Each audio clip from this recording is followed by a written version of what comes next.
Welcome to day 4 of MMA challenge. আজকের ভিডিওটা mainly আমরা আগের যে ভিডিওতে বলেছিলাম জ্যাব কীভাবে করতে হয় সেটা অনেকে ভুল করছে ভিডিওতে, তাই জন্য আজকের মিস্টেকগুলো বলবো শুধু, যাতে আরও প্রপার হয়। তো অনেকে জ্যাবগুলো করছে এখান থেকে এইভাবে, মানে হয়তো ভেতরের দিকে অথবা বাইরের দিকে চলে যাচ্ছে, এরকম অনেক ভুল হচ্ছে, বা অনেকে আগে অন্য কোনো মার্শাল আর্টে ছিল যার জন্য এটা মিস্টেক হয়। তো আমাদের কেউ আবার বাইসেপস থেকে এখান থেকে জোরে চাপ দিয়ে মারা হচ্ছে, কিন্তু এটা শোল্ডার থেকে যাবে। শোল্ডার থেকে যাচ্ছে কিনা আমরা কিভাবে বুঝবো?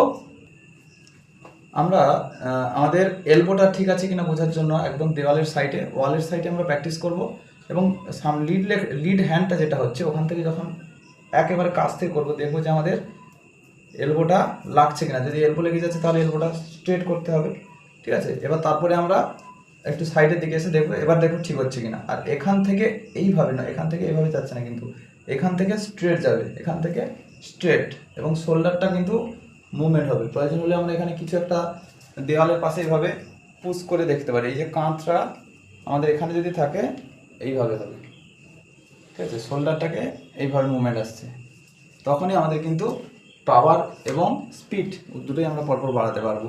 তো আজকের সবাই জ্যাবটাকে কারেকশন করার চেষ্টা করব, ঠিকঠাক হচ্ছে কিনা ওয়ালের পাশে করব, এবং পরপর প্র্যাকটিস করতে করতে প্র্যাকটিস মেক্স ম্যান পারফেক্ট আমরা জানি, তো আরও ভালো হবে সবার।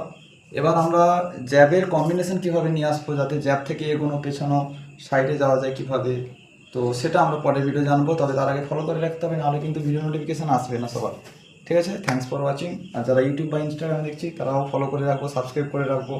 জয় হিন্দ।